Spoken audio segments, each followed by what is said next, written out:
Many of us don't walk in the gifts that we've been given by God to give Him glory because we think they're not polished enough.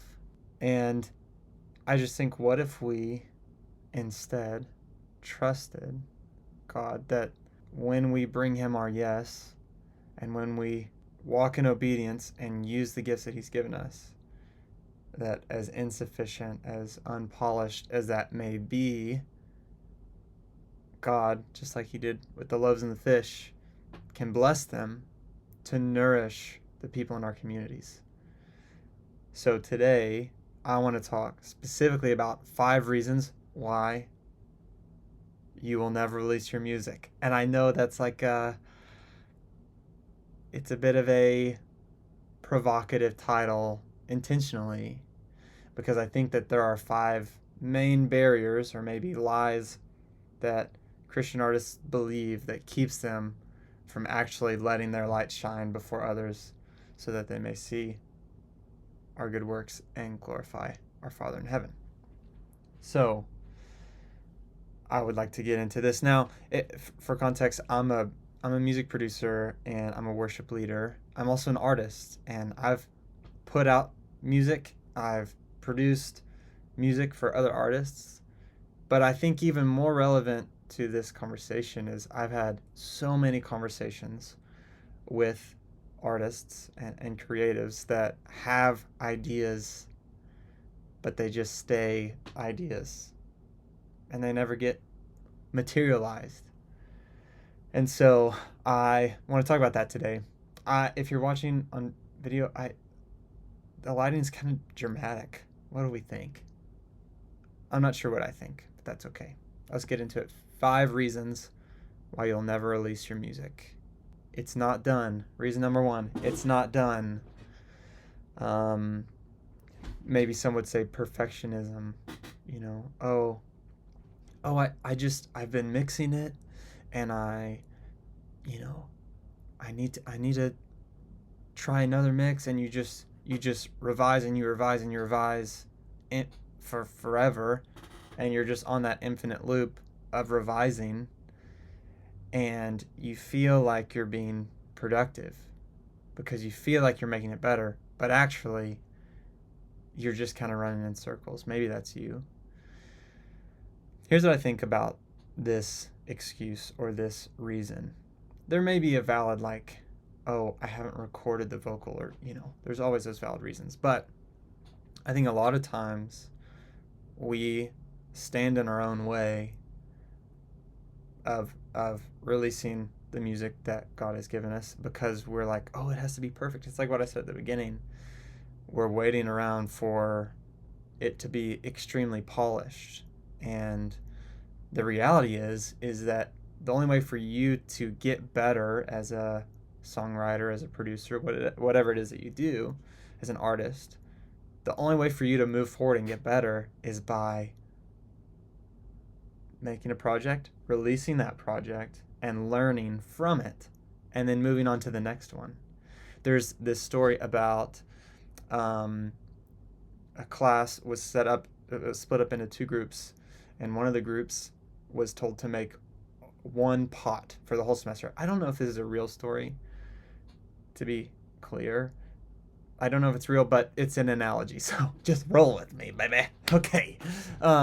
Sorry. Anyways, one class was told to, for the whole semester, just make 1 pot. The second group, they were told to make as many pots as possible in the semester. So all semester long. Group A, they're just focusing on 1 pot. Group B, making as many pots as possible. Now, I want you to guess, who do you think at the end of the process, at the end of the semester, who had the best pot? It actually wasn't Group A. They just made 1 pot, but they didn't have the best pot because it was actually Group B. They made a pot and they made mistakes. They learned from their mistakes. They moved on to the next pot, and then They made some mistakes on that one. They learned from their mistakes. And it was all those different iterations that then allowed them to make a pot better than just the person that, or the group that just made the one pot. I think you're getting my point. It's like Thomas Edison making a light bulb. He didn't try one way and then go, okay, let me try that same thing again. No, it's like he learned each iteration of him making the light bulb. He learned something new. So you may be thinking, oh, to get better, to be a better artist, I need to just continue to revise this project. I don't think that's the best way, personally. Obviously, like, do your best. But my early stuff, like, it was horrible. And if I would have continued working on those songs, like, I would have never gotten anywhere. I needed to move on to the next thing so that I could learn.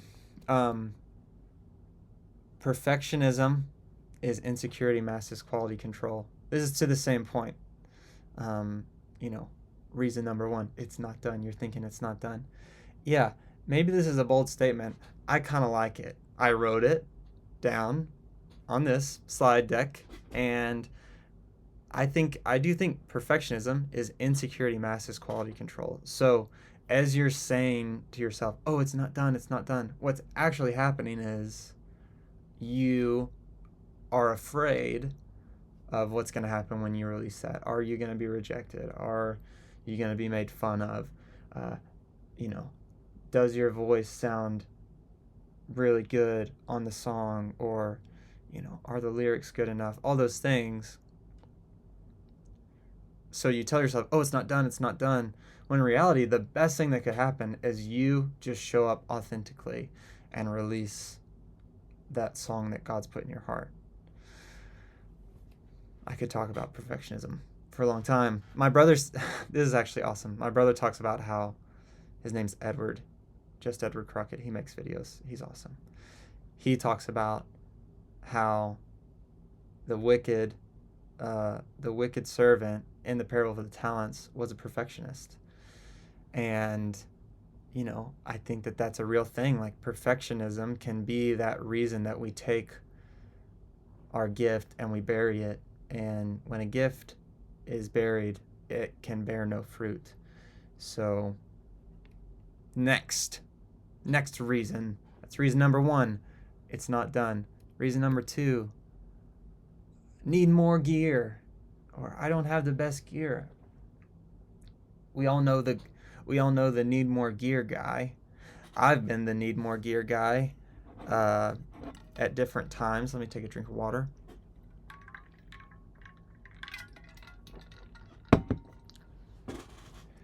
Bon Iver made his first album literally with an SM57 and a guitar.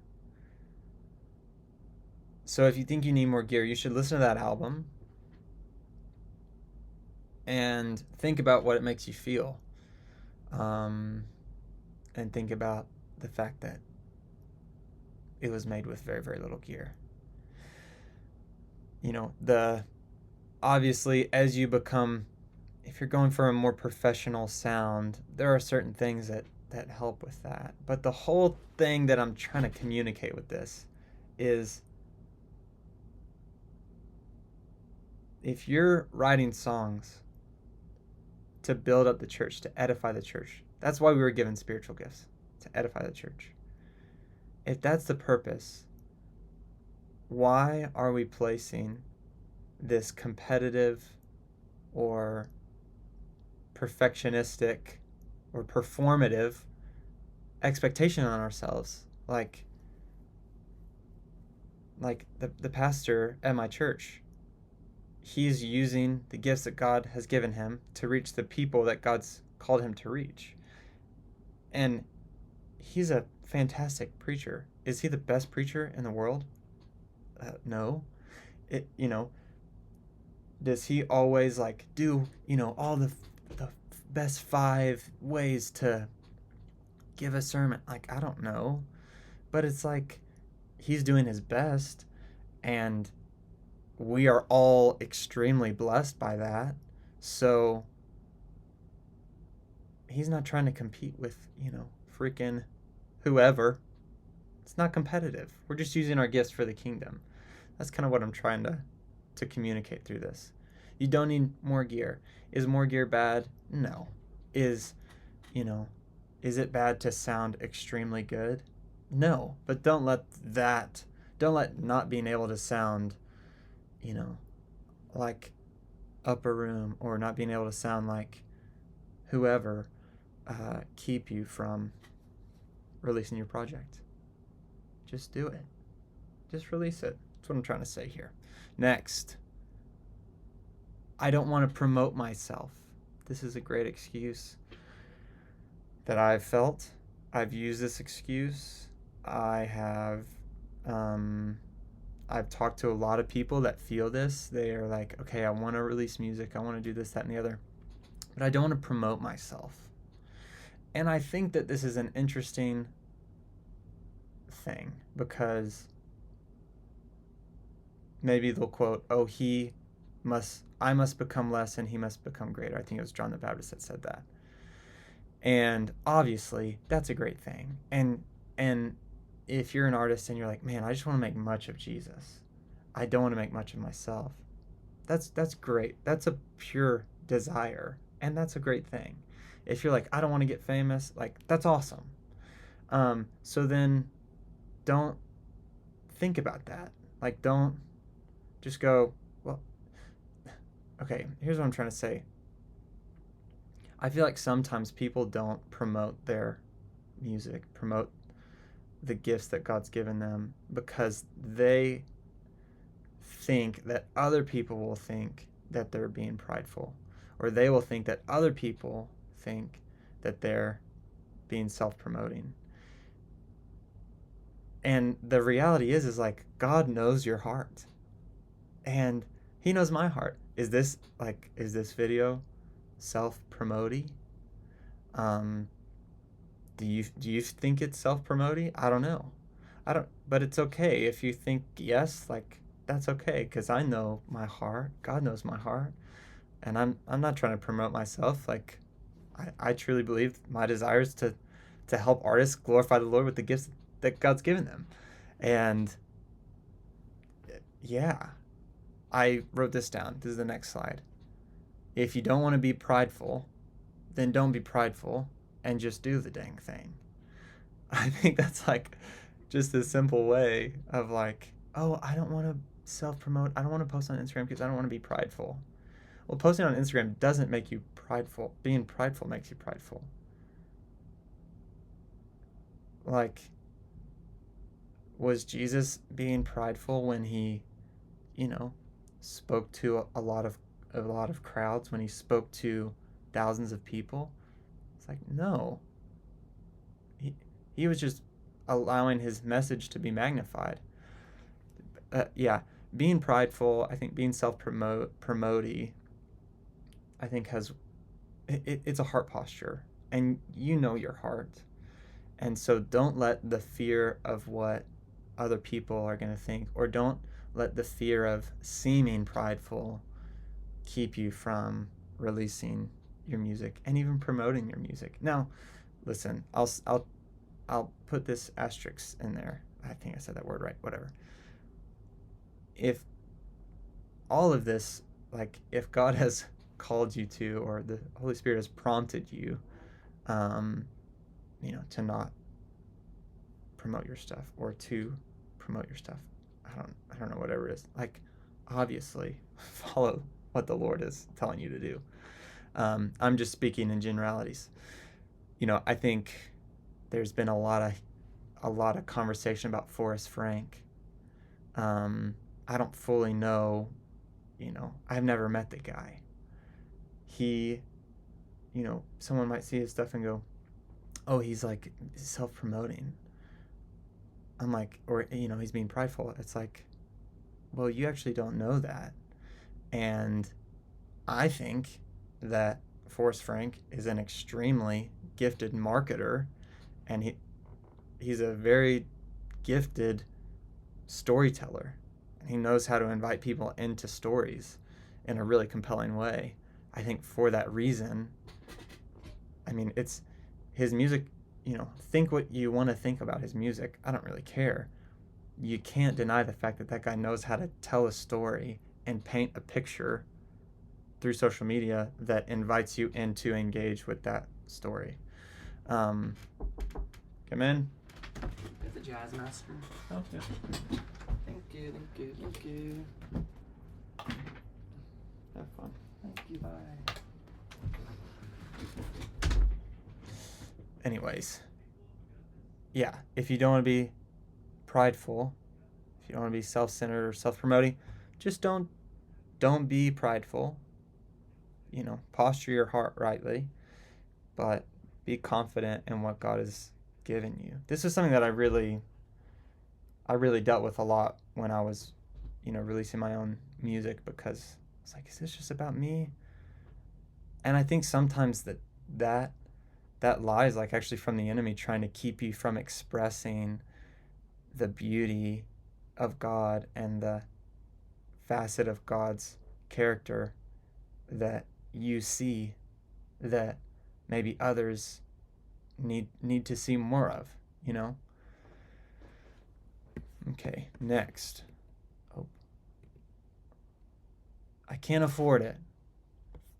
Okay, this is real.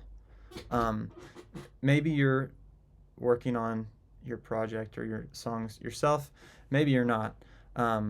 If you're not doing it yourself, you're paying someone to do it, and it might be that it's pretty expensive. Maybe you've been doing this for a while and you realize, you know what, I'm not a producer, I'm just a songwriter. I just want to really focus in on songwriting, and I'm going to let somebody else do the producing and the mixing and the mastering. That can get expensive. And maybe you're like, man, I really want to work with this specific producer. I really want to get this sound. And, I experienced that. That's the reason that I learned how to produce, was because I couldn't afford to work with other producers. And yeah, who in the world has, $10,000 to make a EP?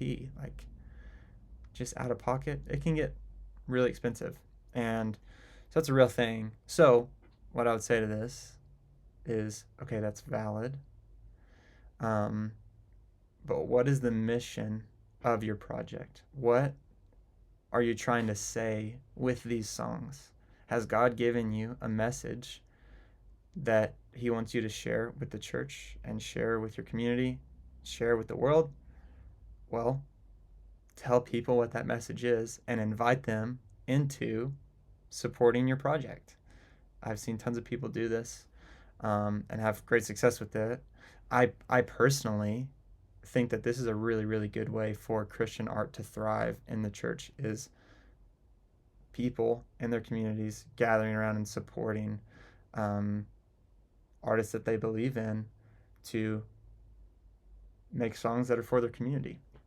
Yeah, trying to think of other ways. Yeah, ask people to support it. Another thing is, maybe if you haven't tried doing it yourself, maybe, instead of paying $10,000 for an album, spend, 1,000 or 500 and get you some cheap gear, and yeah, do it yourself.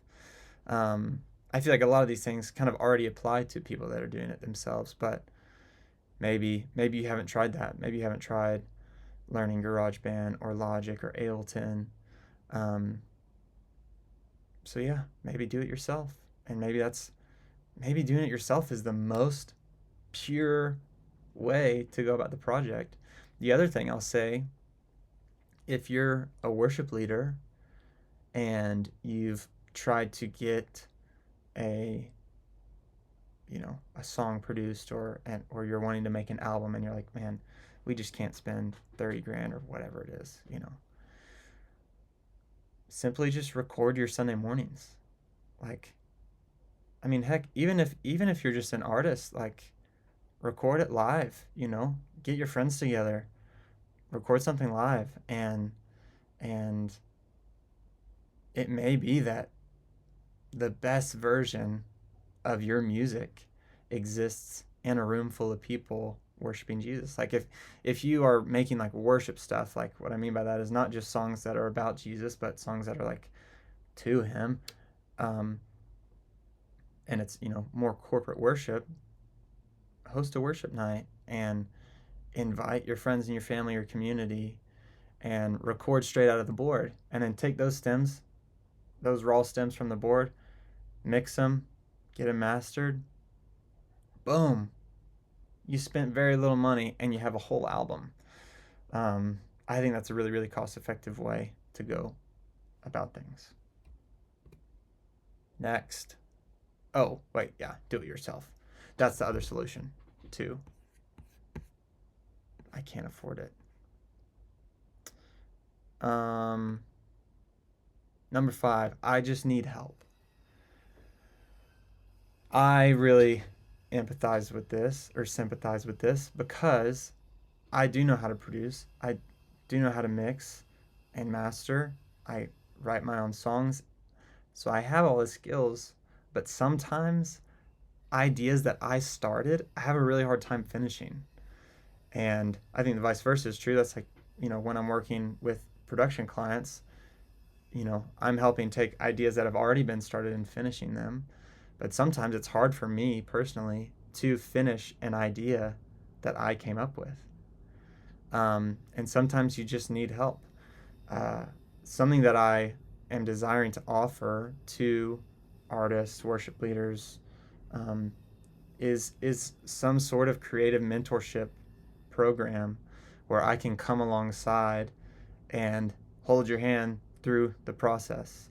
And if that's something that you'd be interested in, you can join the wait list by going to link in the bio, uploading your song or a song that you want on the project, and fill out a little form, answer a few questions, and then I will email you with mix notes. Maybe you're not even interested in the program. You're just like, man, I would love to get notes from William, honest critiques, honest feedback.